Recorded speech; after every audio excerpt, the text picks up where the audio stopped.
김영환입니다. 네, 반갑습니다. 네.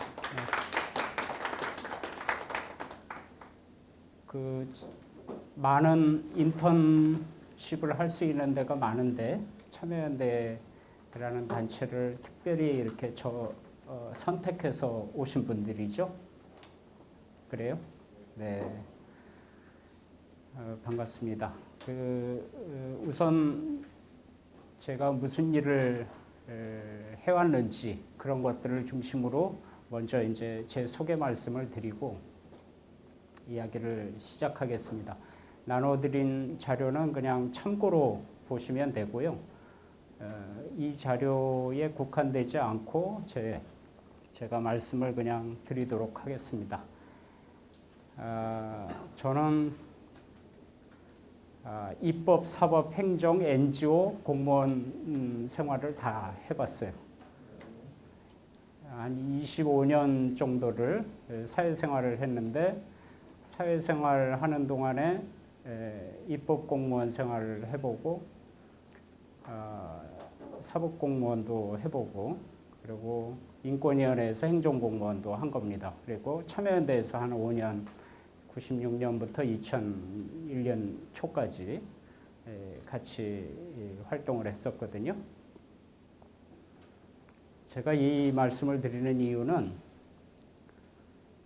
누구나 자기소개를 할 때는 내가 누구다라는 얘기를 하는데 기껏해야 성이, 성별, 생년월일, 나이, 그다음 무슨 이름, 또 직업, 주소 이런 것들을 얘기하잖아요. 그런데 이런 것들의 공통점은 다 사회관계 속에서나 유용한 정보들이지 나를 얘기하는 것은 아니잖아요.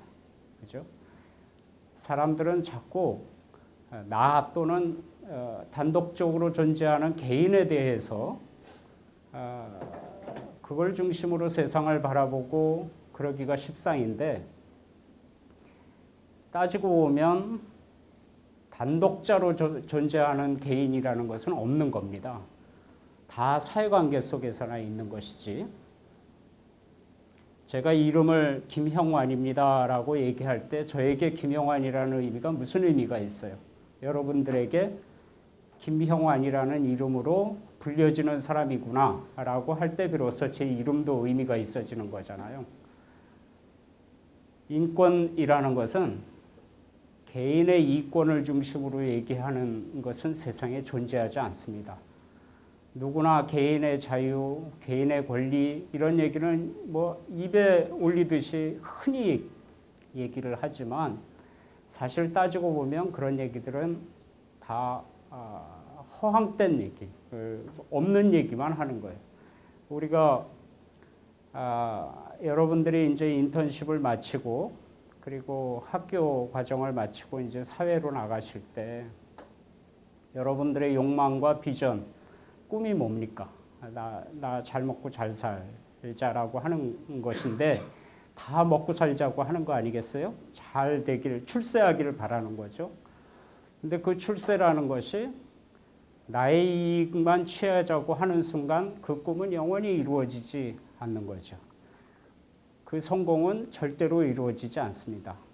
더불어 남을 지원하고 연대하고 그리고 사회관계 속에서 동반 성장할 때 비로소 나의 성장이 비로소 가능한 것이지 나 혼자 출세하겠다고 나 혼자 잘 먹고 잘 살겠다고 하는 것은 그 꿈은 애당초 있지도 않고 실현되기 어려운 꿈이다. 이렇게 생각을 해요. 제가 국회에서 한 10년을 일했었어요.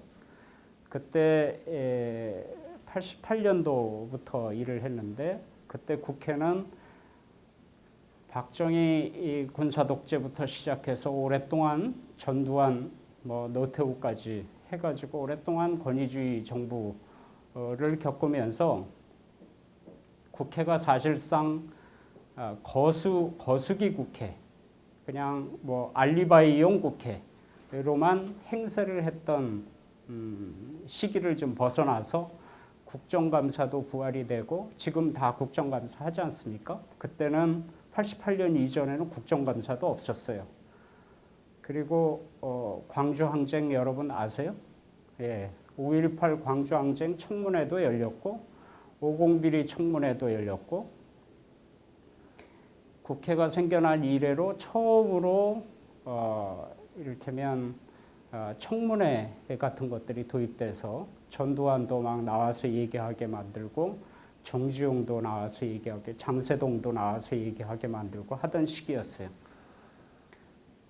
저는 물론 학교 다닐 때 학생운동을 하긴 했습니다만 이런 것들이 어떻게 우리 사회 발전에 도움이 될 수 있을까라는 생각을 누구나 다 하던 시절이었고 그런 학생운동의 그런 경험이라든지 문제의식 같은 것들이 어떻게 사회적으로 이게 승화될 것인가, 이어지게 할 것인가 이런 고민을 많이 했었고 대부분의 사람들이 그때만 하더라도 다 노동운동 하겠다고 공장으로 가던 때였어요.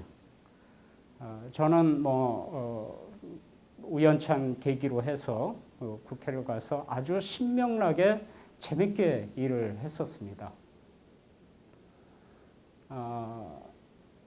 여소야대 국회라는 것이 여러분들 지금 국회가 이제 최근에도 무슨 날치기 통과다 해가지고 쌈박질이 벌어지고 막 이럴 때 언론에서는 입만 열면 싸우는 국회 제발 좀 하지 마라. 저질 국회, 폭력 국회 이렇게 얘기를 하지 않습니까? 근데 그 얘기는 사실은 정의의 문제가 가려진 아주 교묘한 양비론 또는 양시론적인 문제 제기예요. 그런 지적입니다. 민주주의라는 것이 보통 흔히들 얘기하기를 다수결의 원칙이 존중되는 체제를 민주주의라고 얘기를 합니다. 그런데 다수결의 원칙이 관철되는 정치 체제는 민주주의 원리가 아니라 사실은 정글의 원리예요. 힘의 논리고 그렇습니다. 민주주의가 제대로 작동되기 위해서는 소수 의견이 존중될 때 비로소 민주주의가 제대로 갈 수 있어요. 잘 아시다시피 벤담의 공리주의라는 것은 그런 함정을 가지고 있습니다. 소수자, 약자의 의견이 무시된 채로 다수에 의해서 정책 결정이 되고 다수에 의해서 의사결정이 되는 체제는 참다운 의미에서 민주주의라고 볼 수 없습니다. 그런데 최근에 국회에서 폭력이 난무하고 하는 것을 그저 나타나는 양상만 보고 비난하는 것은 올바른 태도가 아니다. 이렇게 볼 수 있는 거죠. 왜 그런가 하니 소수의 의견이 묵살된 채로 숫자에 근거해서 정책 결정이나 어떤 입법이나 입법 활동이나 나라의 운영이 결정된다고 한다면 뭐하러 국회를 합니까? 그거는 그냥 정책 결정권자들이 이를테면 대통령이 국민의 투표를 통해서 선출이 됐다고 한다면 그 민주적 정당성이 있는 것으로 봐서 대통령이 결정하는 대로 그냥 5년 동안 따라가면 될 일이지 뭘 이러저러하게 대통령 발목 잡고 정부가 하는 일에 대해서 비판적인 얘기를 하고 그런 아주 소모적이고 그리고 뭐랄까 혼란스러운 그런 거를 감수하냐 이런 거죠. 따지고 보면 소수의 의견들이 존중될 수 있도록 어떻게 의사결정 과정을 민주화시킬 것인가가 우리 사회에서 굉장히 중요한 문제입니다. 문제로 대두되고 있습니다. 근데 이런 원리를 자꾸 놓치는 것이 저는 민주주의가 아직도 우리 사회에서 우리 시민사회 내부에 착근되지 않은 데서 오는 것이다. 그리고 그런 토대가 허술한 것을 이용해서 언론이 양비론적인 또는 양시론적인 접근을 하고 그럼으로써 결국 도움이 되는 것은 다수의 횡포를 합리화시켜주는 것으로 나아가고 있다. 이렇게 생각해요. 인권과 민주주의 관계를 본다면 인권은 철저하게 사회적 약자 소수자의 입장에 섭니다. 다수의 권리를 존중하는 것은 인권이 아니라 이권입니다. 그래서 민주주의가 인권과 결합되지 않고서는 민주주의적 발전이 제대로 될 수 없어요. 그런데 지금까지 인권의 문제는 별개의 문제이냐 또는 기껏해봤자 그저 아주 한계 상황에 이른 그 마지널 섹터에 있는 사람들에 대한 무슨 시혜적인 배려 이런 정도로만 생각해 온 것이 우리 사회의 현실이었어요. 예컨대 무슨 적십자사의 구호 활동이라든지 인도주의적인 어떤 또는 있는 사람이 아주 자선의 마인드를 가지고 기부를 해서 도와주는. 근데 제가 모두에서 말씀드렸다시피 나의 성장이 우리 모두의 성장 가운데서나 비로소 존재할 수 있다는 얘기를 여러분들이 기억하신다면 최근에 논란이 되고 있는 무상급식 문제라든지 보편적 복지 문제라든지 이런 것들에 우리 시각이 흐트러지는 것을 막을 수 있어요. 사람들은 얘기를 합니다. 왜 있는 집 자식들까지도 밥을 주냐, 국가 예산을. 그 국민의 혈세가 어떻게 거쳐지는 것인데 시장 바닥에 그야말로 그 좌판 이렇게 널어놓고 있는 그 아주 피와 땀이 어린 그런 그 어떤 할머니의 호주머니에서 걷어낸 세금을 가지고 왜 강남의 부잣집 아이들의 밥까지 주려고 하냐라고 문제 제기를 해요. 일견 얘기를 들어보면 그럴듯합니다. 그죠? 그런데 밥이라는 것 말이죠. 이게 물론 연명하기 위해서 먹는 것일 수도 있지만 밥을 먹는 과정에서 사람들이 느끼게 되는 모멸감이라든지 차별감, 차별의식이라든지 소외감이라든지 이런 것들을 고려하지 않고서는 그 급식에 대한 제대로 무상급식에 대한 제대로의 이해를 한다고 볼 수 없어요. 예컨대 파고다 공원 점심때 가면 노인들이 좌판을 들고 쭉 줄을 섭니다. 이거는 그리고 거기서 무슨 교회 종교단체에서 나와가지고 밥퍼 목사인가요? 해가지고 이렇게 밥을 떠가지고 뜨끈한 국에다 드리는 것 아주 훌륭한 미담인 것처럼 언론에 막 그려져요.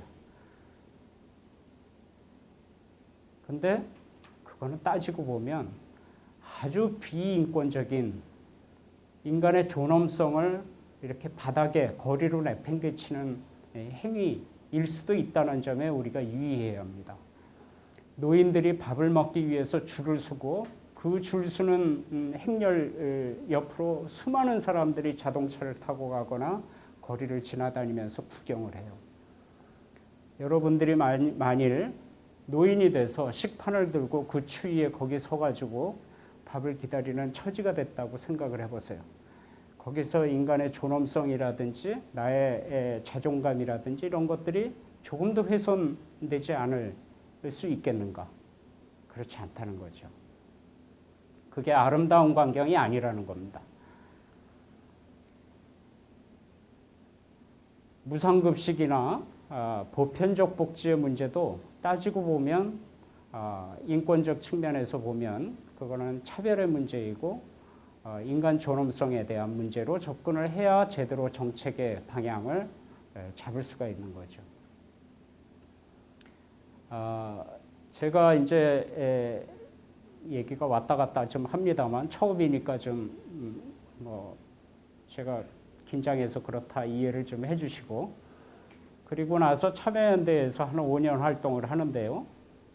그때 권력감시 운동을 한창 깃발 날리고 할 때였습니다. 예컨대 뭐 나중에 총선연대 활동도 했었고 정치관계법 개정운동이라든지 부패방지법 제정운동이라든지 굉장히 여러 가지 활동을 했었고 96년부터 어떻게 보면 2000년대까지가 시민단체가 급성장한 시기라고 볼 수도 있어요.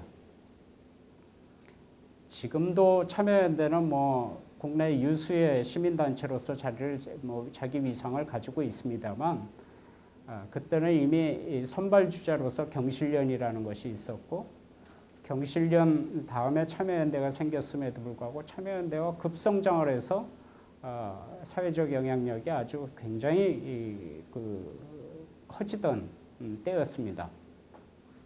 그때 문제의식은 우리 사회가 더 민주주의로 또는 더 진보된 사회로 나가기 위해서는 우리 사회 곳곳에 만연해 있는 정근대성, 반봉건성 이런 것들을 좀 없애야 되겠다, 철폐해야 되겠다라는 문제의식이 굉장히 강했고 그것이 운동의 집합점으로서 투명 사회를 제고하기 위한 운동으로 귀결됐습니다. 간단히 얘기하면 돈 벌 사람 벌라 이겁니다. 시장에서 경쟁해라 이거예요. 그런데 정당하게 벌고 정당하게 승리해라 이런 겁니다. 시장에서 승리하려면 이렇게 밀실에서 뇌물 서로 주고받고 담합해가지고 뭐 하고 이런 불공정 거래 하지 말고 공정한 게임에서 해라. 그러자면 그 운영의 원리가 회사는 기업은 경영의 내용들이 다 공개되게 되고 정치는 정치 과정이 밀실 협상으로 가지 않도록 제도화나 무슨 법제를 통해서 국민들에게 그 의사결정 과정이라든지 정치 행위가 낱낱이 이렇게 전달돼야 된다. 이런 문제의식을 가졌던 거고요. 시장과 정치가 그렇다면 뭐 사회적으로도 무슨 정보공개 청구 운동이라든지 이런 걸 통해서 행정 권력에 대한 일상적인 감시가 가능하도록 이렇게 하자는 데 주로 주안점이 맞춰졌었죠. 제가 왜 반봉건성, 정근대성이 아직도 우리 사회의 주요한 현안이라고 말씀드리냐 하면 누구나 지금 흔히들 그렇게 얘기를 합니다. 좌파 또는 우파 또는 진보 보수 뭐 이런 얘기들을 굉장히 많이 하는데 좌우 또는 진보와 보수가 되기 위한 그런 것이 사회의 주요한 대립 지형으로 형성되기 위한 중요한 전제는 우선 공정한 어떤 경쟁의 룰이 설립돼야만 비로소 좌우 진보 보수가 존재할 수 있다는 거죠.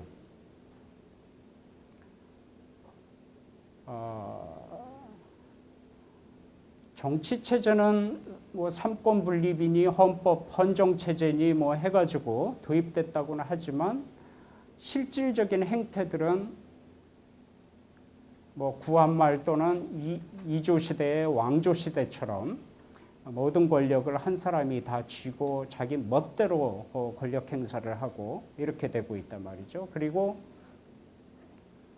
그것을 감시해야 될 여러 가지 뭐 권력 감시 장치들은 다 어떤 무슨 권력의 이해관계에 얽혀 들어가면서 합리화시켜주고 정당화시켜주는 역할만 한단 말이죠. 예를 들면 최근에 조중동 같은 언론 같은 경우도 종편 때문에 자기네 이해관계가 얽혀 있으니까 권력에 미친 듯이 아부하고 정당화시켜주는 역할을 합니다. 그리고 이제 종편에 진입을 하고 나면 우리 살려달라고 먹고 살아야 되니까 종편 시장이라는 것은 사실 광고 시장에 전적으로 의지할 수밖에 없는데 우리나라 광고 시장이라는 것이 이미 공중파 방송만으로도 포화 상태인 상황인 것이거든요. 그런데 공중파 방송 말고도 방송이 여러 개가 생기게 된다면 없는 광고를 짜내야 됩니다. 그렇게 되면 기업으로서는 엄청난 부담이 가중되는 것이고 광고에서는 안 될 영역까지 광고하게 되는, 예컨대 여러분들이 스포츠 신문 같은 데 보면 밑에 무슨 음란 퇴폐 영업을 광고하는 광고들까지도 엄청나게 실려 있어요. 이런 것들이 종편이 되면 광고로 올라오는 겁니다. 또 의약품 광고 이런 것들 해서는 안 되는 거거든요. 왜냐하면 약물 남용을 또는 의료 과잉 같은 것들이 있을 수 있고, 더군다나 우리나라 같은 경우는 병원이 다 민간 영리병원들이 많긴 하지만 강력하게 건강보험 체계를 유지하면서 민간 병원에 대한 통제력을 가지고 있는 거거든요. 공공성을 담보하기 위해서. 근데 이제 병원이라든지 특정 의료행위라든지 약품이라든지 이런 광고를 하게 됩니다. 이거 지금까지 다 규제했던 거거든요. 근데 그렇게 되면 사실상 건강보험 체제가 위협받게 되는 것으로 나갈 수도 있는 거고, 이런 문제가 조중동이라든지 이런 유력 언론사에 의해서 아무런 견제 장치 없이 사회를 올바른 방향으로 가져가고 감시의 역할을 해야 될 그런 기관들이 오히려 그런 걸 반대로 조장함으로써 사회가 점점 더 어려운 국면으로 가게 되는 한 양상들이죠. 이런 어떻게 보면 공정한 경쟁이 이루어질 수 있는 토대 자체가 지금 우리 사회에서 이루어져 있지 않기 때문에 여전히 사회 투명성이라든지 정치 투명성이라든지 시장의 투명성을 강화시키기 위한 여러 가지 작업들은 여전히 필요한 상황이다, 이렇게 보고요. 시민단체는 아직도 그런 문제로부터 지금 벗어날 수가 없는 상황이라는 거예요. 이런 마당에 무슨 진보니 보수니 뭐 이런 얘기, 이런 구획이 가능하냐 이런 거죠. 그리고 나서 이제 제가 우리나라 최초의 특별검사가 온로비 특검하고 파워뷰도 특검이라고 있었습니다. 온로비 특검은 김대중 정권 당시에 김태종 검찰총장에게 마담포라라는 옷을 사가지고 뇌물로 선물하면서 불거진 문제고요. 파워뷰더 특검은 진영구라는 대검찰청 공안부장이 기자들하고 점심 식사를 하면서 폭탄주를 마시다가 취해가지고 취중 실언을 합니다. 조폐공사 노조는 우리가 대검 공안부가 기획해서 박살을 낸 거다. 그 당시 조폐공사 노조는 공기업 노조 중에서 최고의 단결력과 투쟁력을 보이던 노조였습니다. 그런데 이 노조가 엄청나게 아주 지혜로운 투쟁을 하는 바람에 법적으로 꼬투리를 잡을 수가 없었던 때였어요. 그래서 파업을 어떻게 해서든지 불법 파업을 유도해가지고 그걸 빌미로 삼아서 노조 집행부를 다 얽어맬 생각을 이제 공안부가 했던 것이고, 그걸 구체적으로 기획해서 이제 착수를 한 겁니다. 저는 파워뷰더 특검에 특별수사관으로 참여를 했었어요. 그래서 조폐공사가 대전에 있거든요. 대전지검 공안부를 압수수색 해가지고 공안부를 다 털어가지고 왔었습니다. 아마 대한민국 검찰 역사상 압수수색을 당한 유일무이한 경험이 아마 그때였을 거예요. 지금까지도 없어요. 근데 그때 에피소드를 잠깐 말씀드리면, 보통 특검이 만들어지면 현직 검사들이 파견이 나옵니다. 현직 검사하고 경찰 수사관하고 이렇게 모여서 수사관들을 이제 구성하는데, 현직 검사 중에서도 공안 검사가 파견이 나왔던 거예요. 조폐공사 특검에. 근데 공안부의 잘못을 조사해서 실체를 밝히겠다고 그래서 나와서 사법처벌을 하겠다고 혐의가 입증이 되면 사법처벌을 하겠다고 만들어진 특검에 바로 공안부 직원이 검사가 그것도 부장급 검사가 들어오게 된 겁니다.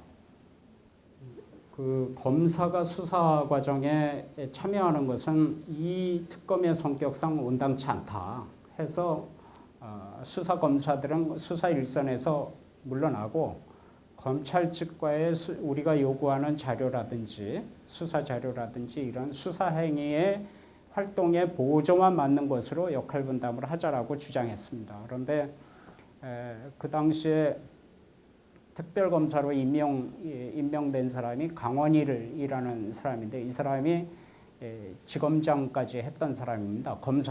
검사장을 했던 사람인데 검사 출신 변호사죠.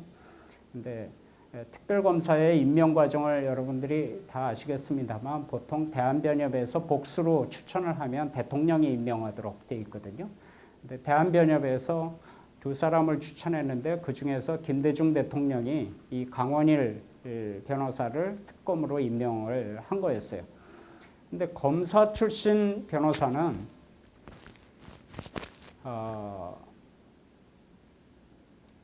이게 검찰 조직이 무슨 조직폭력배나 아니면 양아치 집단하고 거의 조직 논리가 비슷해가지고 행태가 한 번 검찰이면 늙어 죽도록 검찰이지. 해병대 한 번 해병대면 늙어 죽어서도 해병대 완장 차고 다니는 것처럼 검사 출신들은 검사 조직, 검찰 조직에 대한 아주 맹목적인 충성과 보호 본능 같은 것들이 있어요.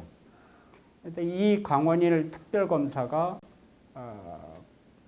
온 것 자체가 불행의 씨앗이기는 했지만 어찌됐건 특별검사는 명목상의 이제 수사 수뇌부로 정하고 실질적인 수사는 지금 법무법인 덕수에 있는 김영태 특검보라고 김영태 변호사라고 있습니다. 이 김영태 변호사가 최근에 인혁당 사건 무죄를 끄집어내기도 하고 또 여러분들이 기억하실지 모르겠지만 송두율 사건 그것도 담당 변호사도 하고 그랬던 분입니다. 근데 이 특검보가 수사 지휘를 맡는 것으로서 이제 그런 염려를 처음부터 좀 배제했어요. 없애도록 했습니다. 그래서 김영태 변호사하고 저하고 작당을 하고 이제 대전지검을 털어야 되겠다 해가지고 자동차를 한 4대를 나눠 타고 거기에는 검사 출신 수사관들까지 다 들어와 있었습니다. 무조건 고속도로로 가자. 이게 미리 대전지검 털러 간다, 압수수색하러 간다 그러면 바로 검찰에 보고가 되고 검찰에 의해서 대전지검에 준비해놔라 해가지고 증거물들을 다 없앨 가능성이 컸기 때문에 비밀로 한 채로 고속도로를 타고 대전지검으로 그냥 간 거예요. 대전 인터체인지에서 들어가자 해가지고 이제 제가 2호차에 타고 있었는데 미리 이 말을 맞춘 대로 이제 대전지검으로 들이닥친 거죠. 처음에 저항을 했습니다. 검사들이 대전지검 검사들이 무슨 압수수색이냐 응할 수 없다 하는데 이제 우리로서는 이미 대통령의 재가를 받은 상황이었기 때문에 캐비넷부터 시작해서 책상 서랍까지 다 털어가지고 라면 박스로 한 30박스 정도를 털어가지고 왔어요. 와가지고 그날 밤을 새서 이제 그걸 들여다봤는데 막 이제 근거들이 막 나오기 시작한 겁니다. 근데 아니나 다를까 새벽 3시쯤에 대전지검 소속 검사들이 모조리 다 상경을 해서 저희 특검 사무실 앞에 와가지고 연좌 데모를 하기 시작한 거예요. 검사들이 자료 내놓으라고. 아차 했던 겁니다. 지금까지 그런 전례가 없기 때문에 하는 사이에 다 털리고 나고 보니까 검찰 수뇌부로부터 엄청나게 깨지고 이제 뒤늦게 자료 찾으러 온 거예요. 그러니까 강원일 그 당시 특검이 새벽 3시에 다시 사무실로 나와서 자료를 돌려주라는 거예요. 우린 분석이 안 끝났다.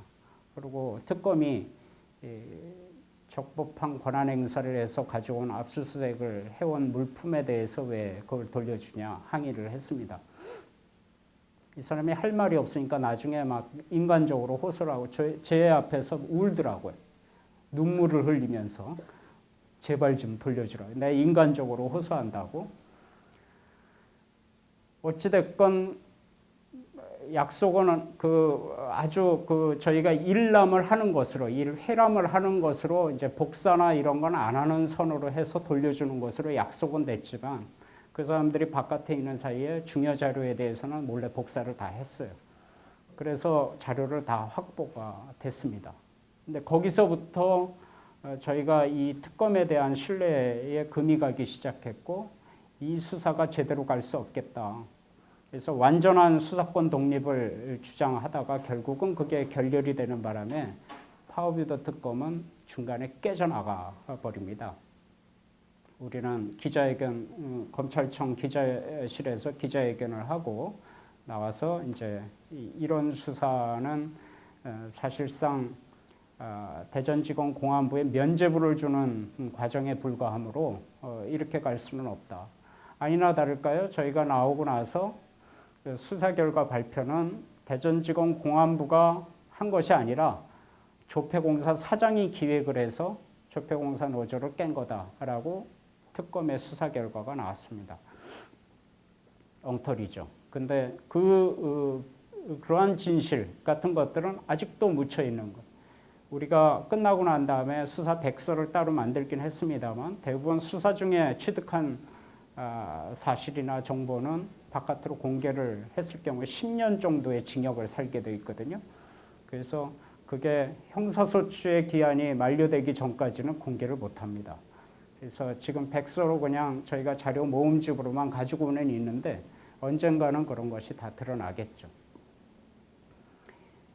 이것이 이제 제가 두 번째로 아주 인상 깊었던, 세 번째로 참여연대 활동 이후로 세 번째로 인상 깊었던 활동이었고요. 그리고 이제 인권위원회 활동을 시작했습니다. 저는 개인적으로 재수가 좋아가지고 독일 정부 장학금을 받아가지고 독일에 갔었습니다. 독일 유학을 가족들하고 함께 갔었는데 그해 가던 제가 1월에 참여연대를 이제 휴직을 하고 독일로 갔는데 그해 7월에 전화가 왔어요. 국가인권위원회 초대 위원장 내정자가 김창국 변호사라고 계시는데 그분이 이제 네 나이에 무슨 공부냐 이제 포기하고 돌아와라. 그래가지고 고민하다가 이제 철수해가지고 들어오고 말하는데요. 8월 말에 들어왔습니다. 인권위원회를 하면서 인권위원회는 사실 이제부터 본 과정입니다. 여러분께 드려야 될 정보들이 이제부터 나올 텐데요.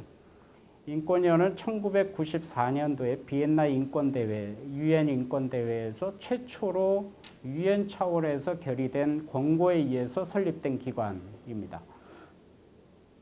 이 비엔나 유엔 세계인권대회를 어떻게 알았는지 국내에 시민운동가 4사람이 참여를 하게 됐습니다. 그 사람이 첫 번째 사람이 지금 여러분들 아시나요? 천정배 국회의원. 네, 그 사람이 그 당시 변호사였던 시절이었고요. 또 하나는 지금 법무법인 지평지성이라는 대표 변호사로 있는 이제 조영환 변호사라고 있어요. 강금실 변호사 아세요?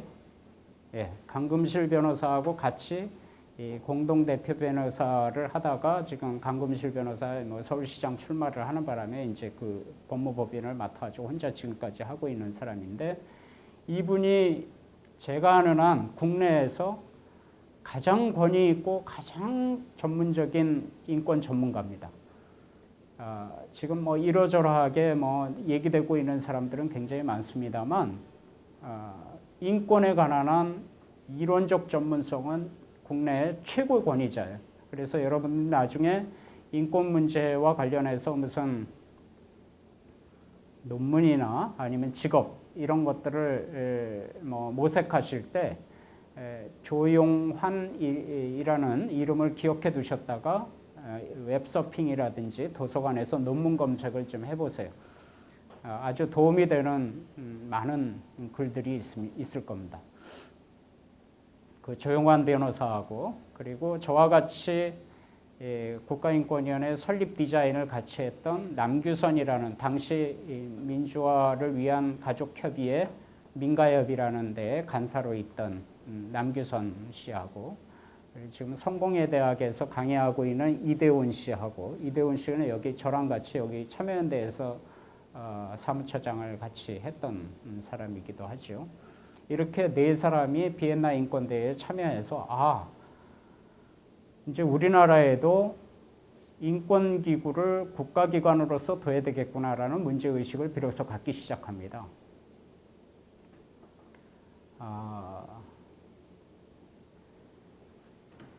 잠깐 이걸 좀 써서 양차 세계대전이 끝남으로 인해서 사람들은 중요한 교훈을 얻었습니다. 그저 막연하게 전쟁이 패가 망신한다 이런 수준이 아니라요. 유태인 학살은 참 나쁜 짓이었다 이런 수준이 아니라 따지고 보면 국가 따라가다가는 패가 망신하겠다라는 교훈을 얻은 겁니다. 그건 굉장히 중요한 사실인데요. 국가는 신성불가침의 권위를 가지고 있었어요. 사실 근대 국가의 출범 초기부터 많은 사회 철학가들이 얘기한 것처럼 무슨 절대 정신이니 무슨 로크니 무슨 헤겔이니 또는 무슨 루소니 이런 사람들에 의해서 국가는 사실 봉건 사회를 해체시키는 새로운 권력의 중심으로서 왕을 대신할 수 있는 권위를 부여받은 것이었어요. 그런데 이 근대 국가가 양차 세계대전을 겪으면서 사람들을 무수히 많이 희생시킨 겁니다. 이것을 최초로 얻게 된 거예요. 그 교훈을. 그래서 사람들이 이제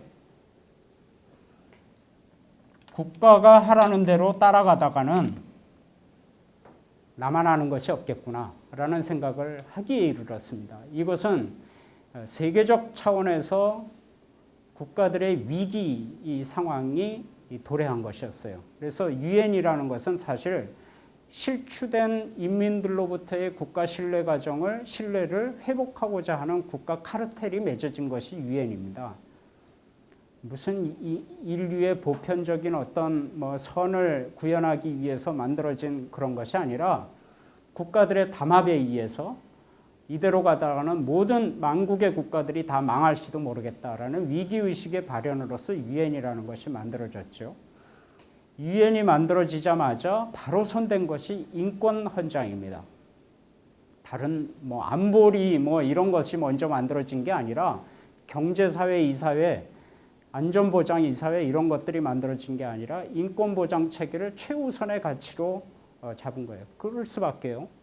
왜냐하면 전쟁을 겪으면서 사람들이 이 국가 따라가다는 패가 망신하고 인권이군 아발이고 생명조차도 담보가 안 되겠구나라는 상황을 어떻게 해서든지 국가가 극복하는 의지를 보여줘야 됐기 때문입니다. 45년도에 인권 문제를 얘기하기 시작해서 1948년도에 최초로 합의된 문건이 세계인권선언이에요. 1948년도에 세계인권선언이 채택되는데 참여했던 사람들이 중국 사람 하나, 바레인 사람 하나, 그 다음 캐나다 사람 하나, 그리고 미국 사람 하나 이렇게 참여해요. 그런데 이 사람들이 인종은 다양하지만 이 사람들이 커리어를 들여다보면 다 미국 사람들입니다. 미국에 유학 온 중국 사람, 미국에서 공부하고 있던 공부해서 박사까지 받은 바레인 사람. 그래서 실제로 세계 모든 사람들, 모든 국가의 이해관계, 모든 민족, 인종의 이해관계를 수렴해서 세계인권선언이 만들어졌다라고는 얘기를 하지만 그거는 내세우는 명분과 구호에 불과하고 실제로는 미국 이해관계가 가장 많이 담긴 문서가 세계인권선언입니다. 그래서 세계인권선언의 가장 제1의 가치는 자유입니다. 그런데 인권의 가치 중에서 자유는 사실 프랑스 대혁명 이후로 자유를 넘어서 가고자 하는 인류의 행진과 시도가 있었음에도 불구하고 파리 코뮌을 계기로 해서 완전히 박살이 나고 말거든요.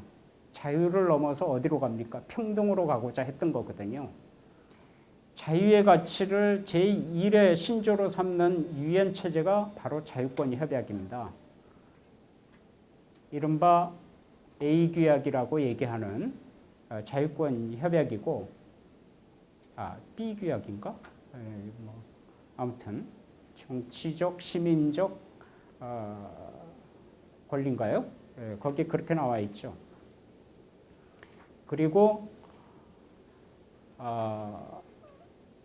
평등으로 가고자 하는 가치를 제1의 신조로 삼는 것이 바로 사회권 협약이거든요.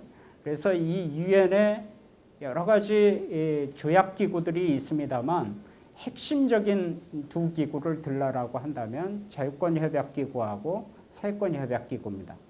그런데 세계인권 선언을 보시면 총 30조로 이루어져 있는데 30여 개조로 이루어져 있는데 30개조 중에서 거의 한 20개 정도가 자유권과 관련된 얘기들이고 사회권과 관련된 언급은 불과 한 4-5개 조항밖에 안 돼요. 그것도 그냥 선언적 수준, 자유권과 관련된 선언의 문구들은 굉장히 강력한 규범적 지위를 가지고 있는데 반해서 사회권을 담고 있는 그 조약의 조항들은 보면 아주 그냥 뭐 규범적인, 예를 들면 뭐 권고적이고 뭐 훈시적인 그런 정도의 문구를 채택하고 있습니다. 이 이유는 말씀드린 대로 미국이 가지고 있는 체제의 한계 때문에 이 세계인권선언의 내용이 그만큼 나아가지 못한 것일 수도 있고 그 당시 미국 중심의 세계체제의 한계를 보여주는 것일 수도 있습니다. 마치 오늘날 인권장전의 금과 옥조처럼 다루어지고 있는 것이 세계인권선언이기는 합니다만 세계인권선언은 출범 초기부터 이런 한계를 가지고 태어났기 때문에 앞으로 아마 여러분들이 주역이 되는 사회에서 주역이 되고 이제 나라의 주인이 되고 경영자가 되고 또 유엔이나 이런 데에 많이 나가시게 되면 이런 세계인권선언조차도 업그레이드 버전으로 만들어져야 돼요. 최소한 자유권과 사회권이 동등한 비율 정도를 가질 수 있는 정도로 나아가야 되는 과제를 안고 있습니다. 근데 어찌됐건 유엔을 통해서 유엔 기구를 통해서 각 나라의 인권 보장을 하고자 하는 그런 여러 가지 조약 기구라든지 선언이라든지 이런 걸 만들어서 인권을 좀 담보하려고 했는데 여전히 각 나라 안에서는 인권 침해 상황들이 굉장히 많이 발생하고 있는 겁니다. 여기서 제가 말씀드린 인권 침해라는 것은 내가 어떤 사람에게 욕을 한 또는 어떤 사람을 이렇게 조롱하고 희롱한 이런 것이 아니라요. 그거는 사인 간의 권리 침해의 문제가 아니라 국가 권력이 국민에게 가한 공권력에 의한 인권 침해를 얘기합니다. 보통 우리가 인권 이러면은 사람들이 착각하기 쉬운 게 권리, 권익, 이익, 이권 이런 문제와 헷갈리기 쉬운 개념으로 통용되고 있어요. 나머지 모든 개념들은 다 뭐 그 나름대로의 어떤 배경을 가지고 있고 그런 개념이 그 배경의 기초에서 개념들이 나오긴 합니다만 적어도 인권 그러면 여러분들이 꼭 잊지 말으셔야 될 것은 국가와 국민의 권력관계 속에서 생긴 개념이다. 이걸 놓치지 말으셔야 됩니다. 국가와 인민들 사이의 권력관계에서 생성된 개념이 인권입니다. 이게 프랑스 대혁명에서부터 시작해서 세계인권선언, 그다음 오늘날의 국가인권위원회의 핵심적인 어떤 기둥이 됩니다. 인권위원회가 왜 뻑하면 정부가 하는 일에 발목 잡고 비판하냐?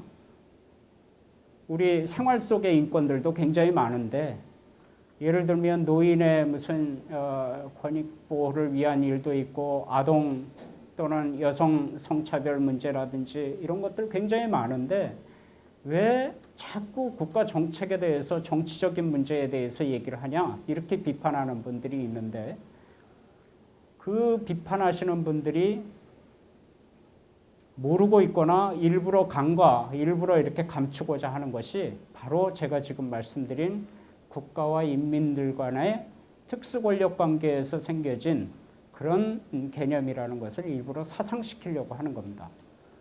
그래서 세계인권선언 전문에 보면 무슨 얘기가 나오냐면 인민들이 폭정과 억압에 대항하기 위하여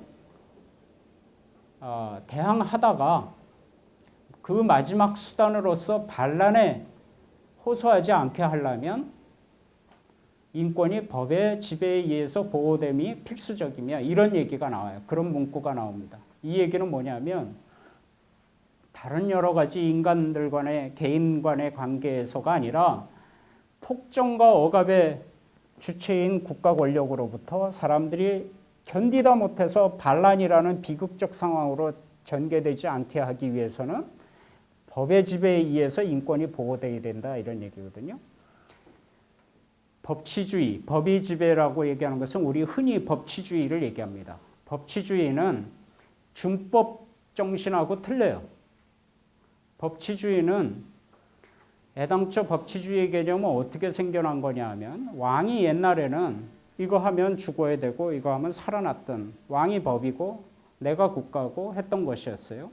그런데 근대 국가가 생기면서 근대 법체계가 생기면서 마음대로 할 수 없도록 한 겁니다. 적법 절차에 따르도록 한 거예요. 그래서 만인이 법 앞에 평등하다 이런 얘기가 나온 것이고 이 얘기는 한마디로 말씀드리면 법치주의의 주체는 인민이고 대한민국 헌법에도 나오잖아요. 대한민국의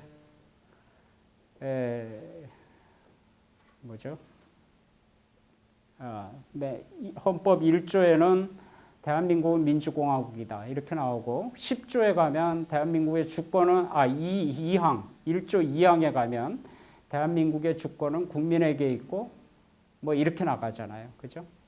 대한민국의 주권은 대통령이나 국가에게 있는 것이 아니라 인민에게 있는 겁니다. 주권자인 인민이 국가라는 권력체를 향해서 법을 통해서 다스린다는 거예요. 그래서 법의 주체가 인민이고 지배의 대상이 국가가 되는 겁니다. 지배의 주체가 국가와 위정자가 되는 것이 아니라 그리고 지배의 대상이 국민이 되는 게 아닙니다. 법치주의 원 개념은 인민이 법을 통해서 국가 권력을 여하히 통제할 수 있도록 하느냐 이게 법치주의의 기본 개념이거든요. 이게 세계인권선언 전문에 그대로 나오는 겁니다. 근데 이 개념을 법치주의라는 원개념을 뒤집어 엎어서 이명박 대통령부터 시작해서 알만한 내놓으라 하는 대한민국의 법조인들을 입만 열면 법치주의 얘기하면서 거꾸로 얘기를 하고 있어요. 국민들이 법 앞에 전부 순종하고 복종하기를 요구하는 수단으로서 법치주의를 자꾸 얘기하고 있습니다. 그거는 무식하기 짝이 없는 얘기다.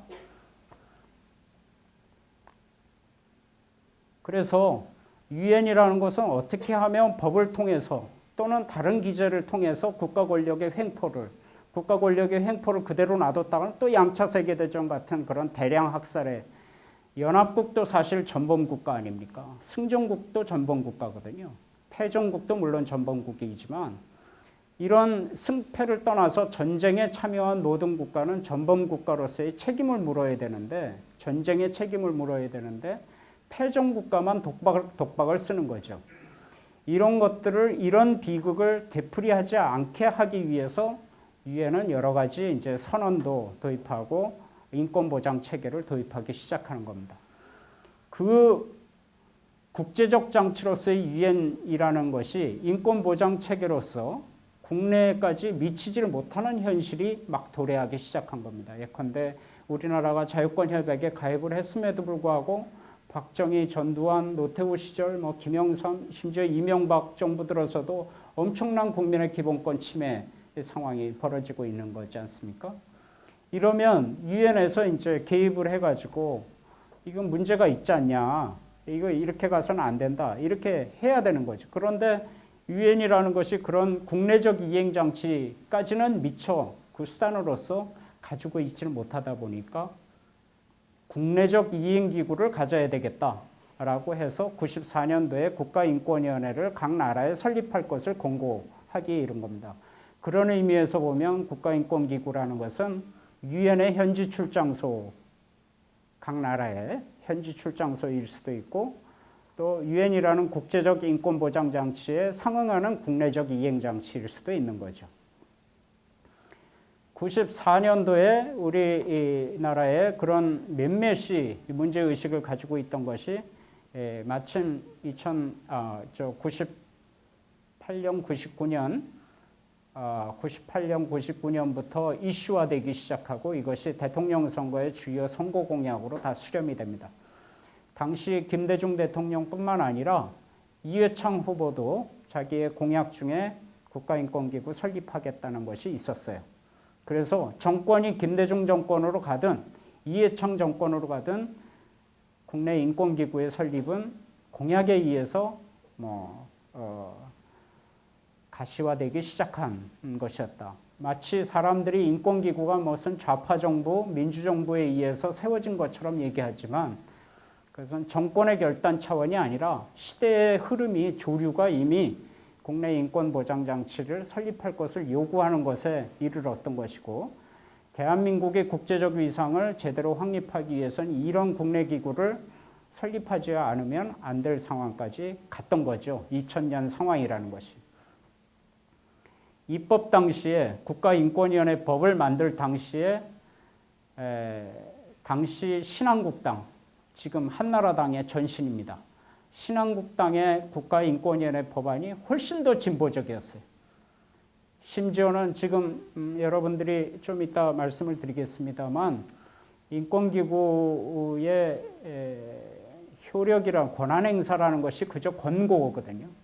권고하는 건데 한나라당의 안은, 당시 신한국당의 안은 강제 이행장치까지 갖추고 있었어요. 그래서 이행을 국가인권위원회가 하라는 대로 하지 않으면 페널티를 주는 것으로 이렇게까지 굉장히 강력한 법안을 만들었었어요. 그런데 당시 신한국당이, 한나라당이 인권의식이 투철해서 그런 법안을 만들었냐? 천만의 말씀이죠. 이 정권을 어떻게 해서든지 국가인권위원회를 통해서 통제하겠다는 의도 아래 국가인권위원회에 많은 권한 행사를 할 수 있도록 권한 부여를 한 거였어요. 그런데 어찌됐건 당시 집권 여당이었던 새천년 민주당인가요? 그 안이 이제 그 당시엔 국회에서 다수당이었기 때문에 통과가 됐는데 불과 제가 알기로는 5표 차, 4표 차인가 5표 차로 이 법안이 통과됩니다. 그럴 정도로 김대중 정부에서도 인권위원회 설립에 대해서는 극도의 경계와 반발심을 가지고 있었던 거예요. 지금 감사원장으로 발령이 난 정동기라든지 민정수석 하다가 최근에 감사원장 엊그저께 발령이 났던데 이런 검찰에서는 인권위원회가 설립되는 것에 대해서는 아주 엄청난 알러지 반응 같은 것들을 일으켰었어요. 그럴 수밖에 없는 게 인권위원회가 설립되면 그동안 성역처럼 이렇게 보호되던 자기네들의 이른바 나와바리가 다 공개되는 겁니다. 예컨대 교도소에 여러분들 중에 교도소 다녀오신 분 있어요? 저는 많이 갔다 왔거든요. 이제 조사차 많이 갔다 왔는데 교도소가 있으면 말이에요. 교도소에 담장이 이렇게 있으면 예컨대 대전교도소다 그러면 있으면 이 안에 또 담장이 또 있습니다. 그래서 일반 교정국의 이 대전교도소의 직원들은 여기까지는 다 드나들어요. 근데 이하는 못 들어갑니다. 여기는 보안과 직원만 들어갑니다. 교정국의 보안과 직원만 들어가는데 바로 여기가 수용거실이라든지 아니면 징벌방이라든지 이런 것들이 여기 들어가 있어요. 나머지는 전 부대시설, 작업장이라든지 뭐 취사장이라든지 뭐 이런 것들이 바깥에 있는 것이고, 근데 여러분들이 상식적으로 생각을 해봐도 인권 침해가 벌어지는 것은 어디겠습니까? 여기서 물론 무슨 작업장이라든지 이런 데서 수용자들끼리 다툼이 벌어지고 싸움이 벌어져서 뭐 사람이 상할 수도 있고 그렇게 되겠죠. 네, 아까 말씀드린 것 같이 인권 그러면 국가 권력이라는 생각을 잊지 마시라고 했잖아요. 이거는 인권의 현장들이 아닙니다. 여기야말로 수용자와 교정국 교도관과의 직접적인 관계가 형성되는 공간이거든요. 여기서는 이 교도관이 하늘이에요. 법이고 정의입니다. 내 마음에 안 들면 그냥 막 패고 심지어 무슨 개구라고 해가지고 꽁꽁 묶어져 입까지 다 묶어가지고 꼼짝 못하게 이렇게 묶어놓을 수도 있는 거고 그 자리에서 그대로 꼼짝 못한 채로 똥오줌을 다 싸야 돼요. 징벌방에 들어가면 창문이 없는 것은 물론이거니와 그 사람이 거의 미쳐서 나올 정도로 그렇게 하고 뭐 징벌방뿐만 아니라 거기서 난무하는 폭력행위라든지 이루 말할 수가 없는 것이거든요.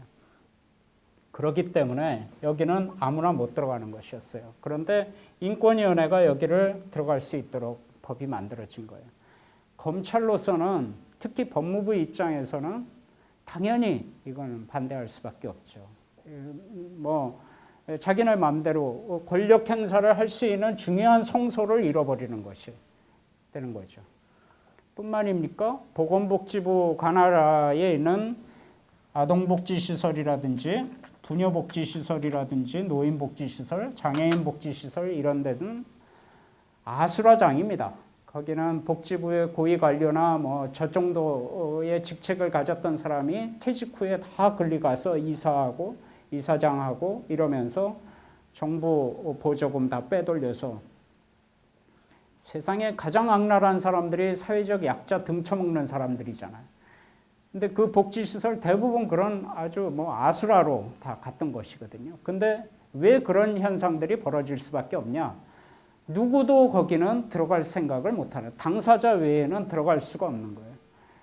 심지어는 인권단체에서 거기 조사하겠다고 들어가잖아요. 그러면 옛날에 토막살이 나서 땅에 묻히고 그럴 수도 있었다는 거예요. 네, 전두환 시절에는. 치유복권 지역입니다. 완전히.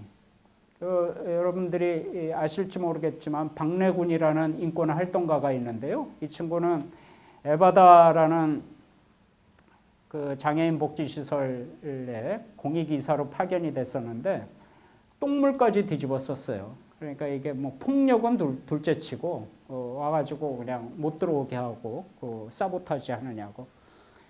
이런 데가 인권위원회가 이렇게 조사 대상으로 삼을 수 있는 데라고 하는 데가 대부분 다 이런 지금까지 국가 권력에 의해서 또는 국가 권력의 비호 아래 부정과 부패 이런 것들이 만연하던 지역들이 이제 다 드러나게 된 거죠. 누가 좋아라 하겠습니까? 그래서 인권위원회법 제정 당시부터 엄청난 저항들이 있었던 것이고 가까스로 입법이 됐음에도 불구하고 인권위원회는 설립 이후에 이명박 정권 들어서기 전까지만 일단 말씀드린다면 정부로부터 엄청난 저항과 탄압을 계속 받았던 거예요. 그 정부와 정권이 어떤 정부와 정권이냐? 김대중 정부고 노무현 정부입니다. 우리가 이명박 정부 들어서서 민주주의가 후퇴하고 있다라고 얘기를 하고 있는데 뭐에 견주어서 그렇습니다. 지난 정부에 비해서 그렇거든요. 지난 정부가 민주정부라고 칭해지는, 불리워지는 그런 정부임에도 불구하고 인권위원회는 바로 이런 문제를 집중적으로 파고 들어가겠다고 함으로 인해서 정부로부터 엄청난 탄압을 받았던 거죠. 거기에 들러리를 서서 조중동이 인권위원회를 없애라라고 얘기하고 헌법 위에 존재하는 초헌적인 기구냐라고 얘기를 하고 북한 인권 얘기하지 않는 인권위원회는 없어져야 마땅하다라고 막 얘기를 하고 있어요. 제가 북한 인권 얘기만 하고 잠깐 휴식 시간을 갖도록 하겠습니다.